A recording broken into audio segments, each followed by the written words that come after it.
Ni siquiera un gorrión cae a tierra sin el conocimiento de nuestro Padre Celestial. El juego más peligroso que puede jugar un predicador es el juego de la doble vida, porque implícitamente está negando al Dios omnisciente. Hace muchos años, los ministros eran respetados en nuestra cultura. Ese ya no es el caso. Ahora son auténticamente difamados por muchos y frecuentemente son vistos con escepticismo por la cultura dominante. Bienvenido, bienvenida a Pensemos con Ravi Zacarías, autor y apologista cristiano. Hoy escucharemos la segunda parte del mensaje titulado 3 pruebas severas para un ministerio auténtico.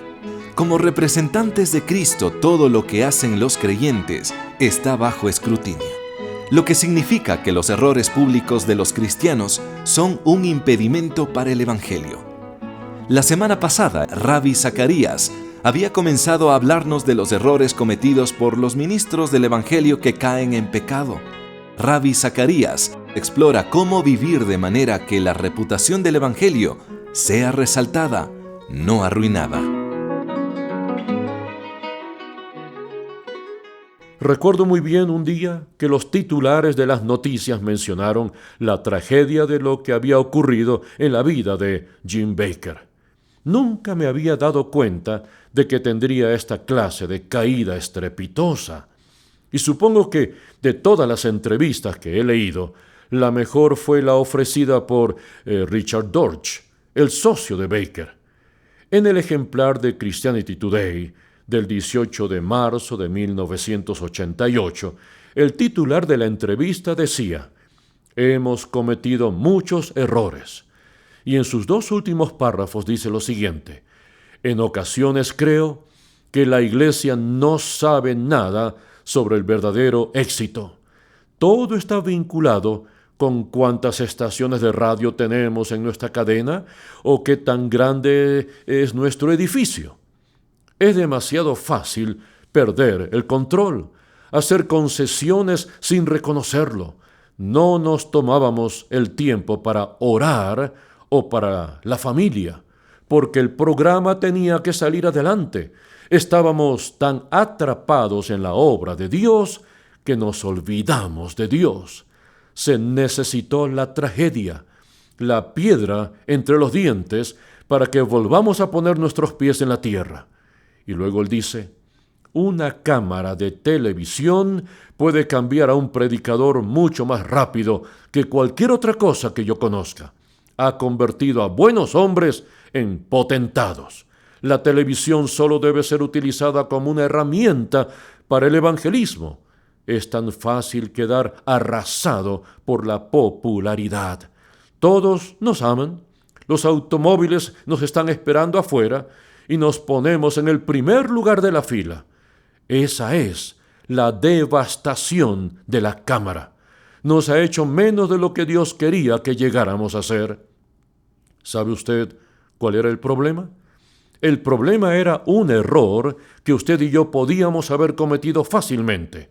En realidad, creemos que Dios no sabe. El juego más peligroso que puede jugar un predicador es el juego de una doble vida, porque implícitamente niega la omnisciencia de Dios. Ahora, existe un segundo error que él comete. Él explícitamente desafía la justicia de Dios. En primer lugar, como que Dios no sabe. Y en segundo lugar, a Dios no le importa. ¿Recuerda la historia de Saúl? Estaba esperando y esperando mientras veía el ejército de los filisteos. 3,000 carros, 6,000 aurigas y todo ese despliegue de poder militar. Y él estaba esperando y esperando que Samuel llegara. Samuel era el único que tenía la autoridad de ofrecer el sacrificio a Dios. Él comienza a entrar en pánico. Samuel no está ahí y Saúl comenzó a ofrecer ese sacrificio. G.K. Chesterton dijo: «Antes de derribar una cerca, siempre trate de descubrir por qué la pusieron ahí en primer lugar». Había una ley que Dios había impuesto y Saúl iba a tratar de derribarla y actuar como si a Dios no le importara. implícitamente niega la omnisciencia de Dios y explícitamente desafía la justicia de Dios. Y en tercer lugar, gradualmente ignora la justicia de Dios. Gradualmente ignora esa justicia de Dios. ¿Recuerda usted a Acán? Cómo el pueblo de Israel luchó contra el pueblo de Jai, y de repente toda la nación fue arrasada en el campo de batalla. Y Josué viene y dice: algo está mal, Señor. Y el Señor le dice: santifíquense. Díganle al pueblo que habrá un examen mañana. Alguien en el campamento ha pecado. Uno pensaría que Acán hubiese dicho: es hora de confesar. Pero no lo hizo. Clan tras clan, Acán hubiese dicho: es hora de confesar, se están acercando. No pasó nada. Ahora tribu tras tribu. Finalmente el dedo llega directamente a Acán y él dice: sí, yo lo hice. Hay un artículo que salió en Reader's Digest, o Selecciones, en abril de 1987. El título del artículo era «La familia espía que puso en peligro a los Estados Unidos». Se trataba de una familia, la familia Walker. Lo leí hace mucho tiempo y recientemente le saqué una fotocopia para leerle algunas partes a mi esposa. ¿Sabe? Esta es una historia tan trágica. Cuando un día este hombre llamado John Walker entró a la embajada rusa en Washington sin ningún prejuicio ideológico en absoluto. Recuerde que eran los tiempos de la Guerra Fría. Él simplemente quería ganar dinero. Así que fue, golpeó la puerta, lo dejaron entrar y él dijo: ¿podría conocer al jefe de la seguridad de la embajada rusa en Washington? Ellos lo dejaron pasar y él dijo: yo puedo venderle mapas y criptogramas que podrían hacer estallar a todo el sistema de inteligencia de los Estados Unidos. ¿Cuánto me pagaría por ello? ¿Sabe usted que el sistema cibernético de los Estados Unidos es el más poderoso del mundo? Es virtualmente impenetrable. Tiene dos componentes. Tiene un algoritmo ultrapoderoso o una fórmula matemática que está plasmada en el microcircuito de la máquina. Es una lógica en el microcircuito de la máquina y usted la programa con lenguaje común y ésta lo tergiversa hasta el punto de que queda irreconocible. Esa es una protección. Luego hay un sistema en clave que cambia estructuralmente la lógica al ritmo de casi cada 10, 12 o 24 horas.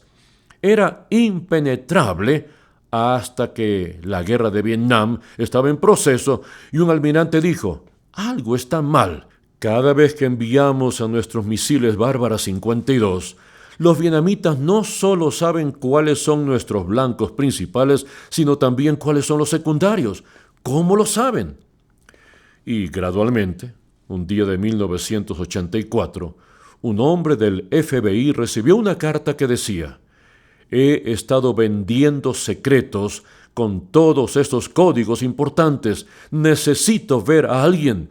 Ahora estoy viviendo con remordimiento.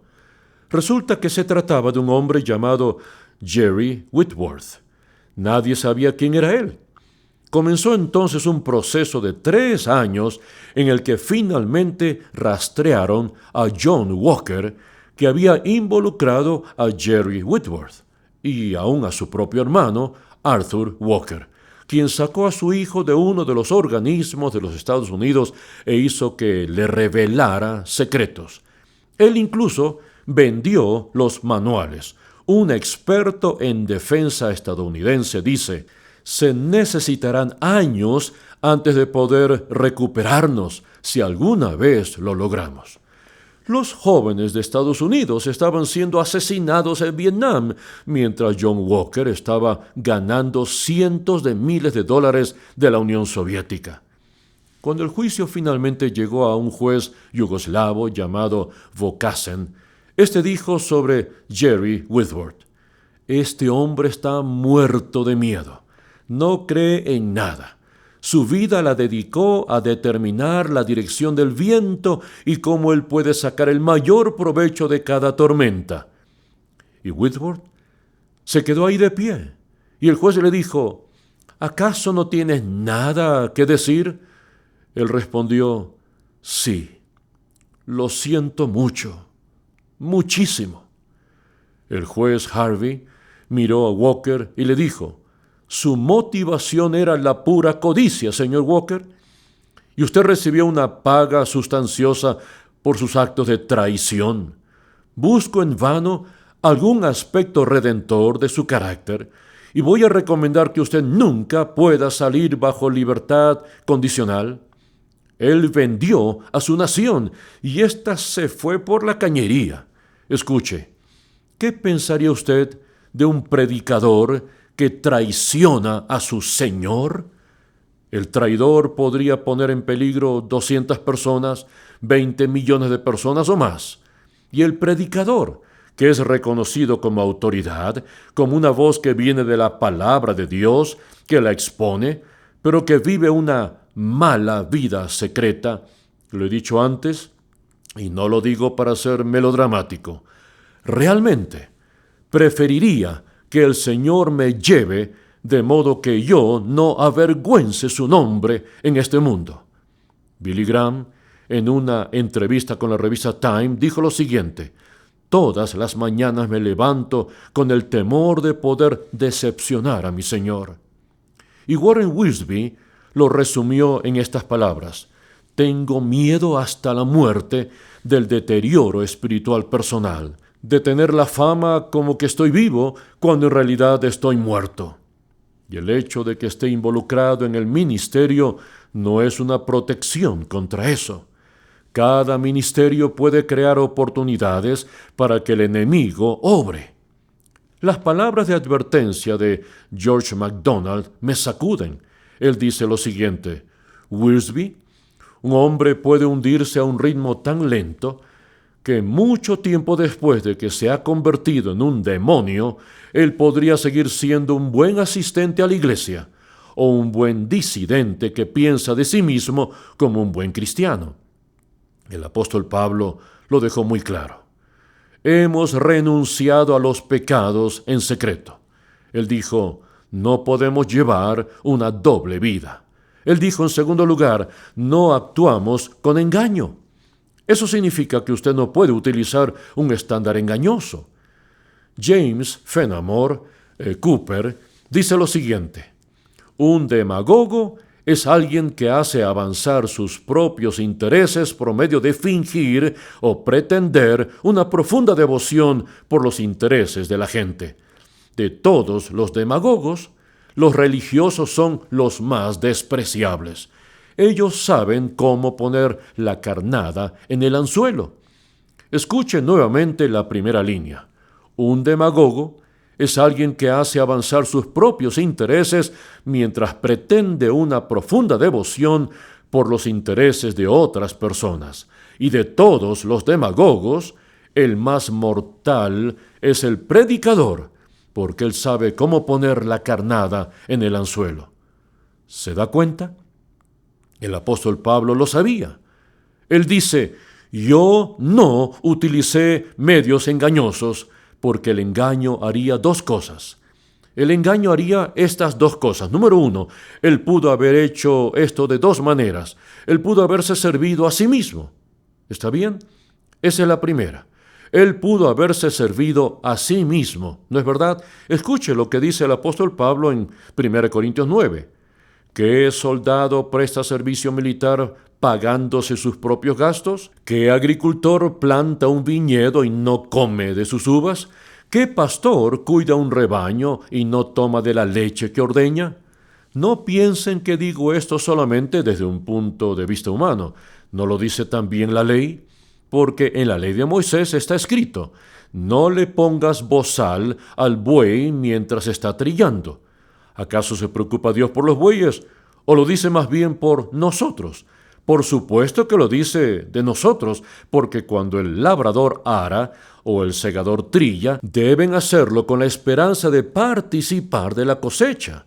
Si hemos sembrado semilla espiritual entre ustedes, ¿será mucho pedir que cosechemos de ustedes lo material? Si otros tienen derecho a este sustento de parte de ustedes, ¿no lo tendremos aún más en nosotros? Sin embargo, no ejercimos este derecho, sino que lo soportamos todo con tal de no crear obstáculo al Evangelio de Cristo.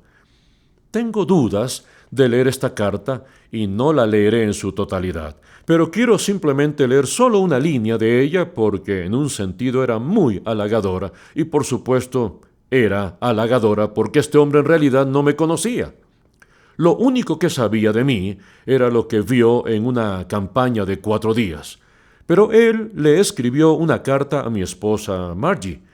Y por favor, perdónenme por tomar solamente 4 o 5 líneas de esta carta, y no quiero que usted piense en el halago aquí, quiero que usted piense en la advertencia.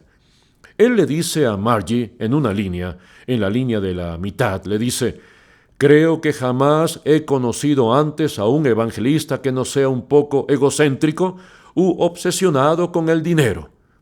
Y él continúa diciendo: usted conoce a Rabbi mejor de lo que nosotros lo conocemos, así que no puedo decir mucho más que eso, pero quiero que usted sepa, dice él, que fue un respiro de aire fresco para un mundo que comienza a sentirse terriblemente viciado cuando uno anda con varios ministros itinerantes y repite, es un respiro de aire fresco en un mundo que comienza a sentirse terriblemente viciado cuando uno anda con varios ministros itinerantes. Amigo y amiga, hoy en día hablamos mucho sobre el sexo y la tentación. ¿Alguna vez ha pensado usted en la peligrosa tentación de la plata con la que podríamos servirnos? Cuando comencé el ministerio en 1972, estaba predicando en una ciudad que no diré su nombre. Estábamos viviendo con un salario de itinerante, y eso puede ser muy duro, créame. Uno puede casi ir a cualquier lugar que ellos desean que uno vaya. Y yo había predicado ahí por 8 días. Y solía comenzar el domingo en la mañana y el domingo por la noche. Yo solía predicar 2 veces al día. Así que cuando uno predica 16 veces, queda agotado. Aquí estaba yo durante la última noche y de repente, en la mitad del servicio, me di cuenta que no se había recogido ninguna ofrenda de amor para el predicador. Y yo dije, bueno, es un buen hombre. Probablemente me dirá, Rabbi, olvidamos recoger una ofrenda de amor, así que te daremos un honorario cuando te vayas. ¿Está bien? El Señor nos ayudará después. Pero después que se acabó la reunión, yo había predicado con todo mi corazón y literalmente vivíamos de semana en semana. Y cuando me estaba yendo al estacionamiento, este hombre tomó mi mano y me dijo, «Oh, mi hermano, lo olvidé. Se supone que debíamos haber recogido una ofrenda de amor para usted». ¿Qué dice uno en esas circunstancias? Bueno, lo siento, está bien, no se sienta mal al respecto. Está bien, mi esposa y yo nos tenemos el uno al otro. ¿Para qué necesitamos comer? Estamos bien. Y luego, este hombre miró a su anciano y le dijo, ¿qué podemos hacer? Él no preguntó mi opinión, así que el anciano simplemente dijo, bueno, pastor, quizá debemos decir algo sobre esto el domingo por la mañana. Él respondió, sí, quizás sea una buena idea. Diremos algo el próximo domingo por la mañana. Y creo que se olvidaron porque han pasado 17 años y no he tenido noticias de ellos. ¿Sabe cuántas veces viene la tentación de tomar un pedazo de papel y una pluma y decir, mi estimado hermano, saludos para usted, y luego soltarle toda una jerga espiritual que hubiese sido muy, muy legítima? Y quiero que usted sepa delante de Dios que ese día hice un compromiso y lo he guardado desde entonces. Nunca he ido a ningún lugar poniendo alguna condición financiera. Y quiero que usted sepa que se me quitó una tremenda carga de mis hombros cuando pude confiar en Dios. Y quiero sepa que Él me ha bendecido más que cualquier condición financiera que yo pudiera haber puesto. Tenemos este ministerio, el tesoro que Dios nos da. Y Pablo dice, yo tenía todos esos derechos, pero nunca los reclamé. Él pudo haberse servido a sí mismo. No solo pudo haber tratado injustamente a su pueblo, utilizado el temor, utilizado la prosperidad, todas esas cosas. Quiero que usted escuche las siguientes palabras de Winston Churchill. No tengo nada que ofrecer sino sangre, duro trabajo, lágrimas y sudor. La victoria a toda costa. La victoria a pesar del terror, la victoria sin importar qué tan largo y difícil sea el camino, porque sin victoria no hay supervivencia. No debemos flaquear ni fracasar. Pelearemos en Francia, pelearemos en los mares y océanos, pelearemos con una creciente confianza en el aire, defenderemos nuestra isla, sea cual sea el costo. Pelearemos en los suelos y en la tierra, pelearemos en las calles y en los campos, pelearemos en las colinas, porque nunca nos rendiremos. Preferimos perder la tierra de Londres en ruinas y cenizas antes que rendirnos de forma obediente y miserable. La muerte y el dolor serán los compañeros de nuestra travesía. La dificultad será nuestra vestidura. La constancia y el valor serán nuestro único escudo. Debemos estar unidos. No nos dejaremos intimidar. Debemos ser inflexibles. Envíennos las herramientas y nosotros haremos el trabajo. Y luego Churchill dice lo siguiente: aferrémonos a nosotros mismos y a nuestra labor, de modo que de nosotros se diga que si el Commonwealth y el Imperio Británico dura por miles de años, los hombres todavía digan: este fue nuestro mejor momento. ¿Cuándo fue la última vez que usted escuchó un sermón que hacía un llamado a esta clase de motivación? ¿Y sabe lo que yo siento? La razón por que la gente está decepcionada de Dios se debe a las expectativas que tienen cuando hacen su compromiso por primera vez. ¿Alguna vez ha escuchado la historia de un niño y una niña? Él tenía muchísimas canicas. Ella tenía muchos dulces. Un día ella le dice a él: si me das todas las canicas, te daré todos los dulces. Él regresa a su habitación y lo piensa, y luego le dice: muy bien. Pero entonces tomó su mejor canica, la puso debajo de la almohada y le da el resto de sus canicas a la niña. Ella le da todos los dulces. Hacen el trato. Durante la noche, ella está profundamente dormida. Él está acostado y se da vueltas con una pregunta en su mente. Me pregunto si me habrá dado todos los dulces. Bueno, si usted nunca ha comprometido su voluntad completamente a Dios, usted va a la cama la mayoría de las noches preguntándose si Dios realmente le ha dado todo. Amiga, amigo, yo no predico tan descriptivamente aquí como suelo hacerlo. Ore por nosotros para que no hagamos esto por ganancias personales y para que no hagamos esto para explotar a nuestra gente. Gracias por sintonizarnos. Le invitamos a visitar nuestro sitio web rzim.org. Todos nuestros recursos están diseñados para animarle en su caminar y para responder las preguntas más importantes de la vida. También le animamos que se inscriba para que reciba nuestras publicaciones que miran la interacción entre la fe y la cultura. Nuevamente el sitio web es rzim.org. Pensemos con Ravi Zacarías. Es un ministerio radial sustentado por los oyentes, que tiene el propósito de ayudar al creyente a pensar y al pensador a creer, y es una producción del Ministerio Internacional Ravi Zacarías, Atlanta, Georgia.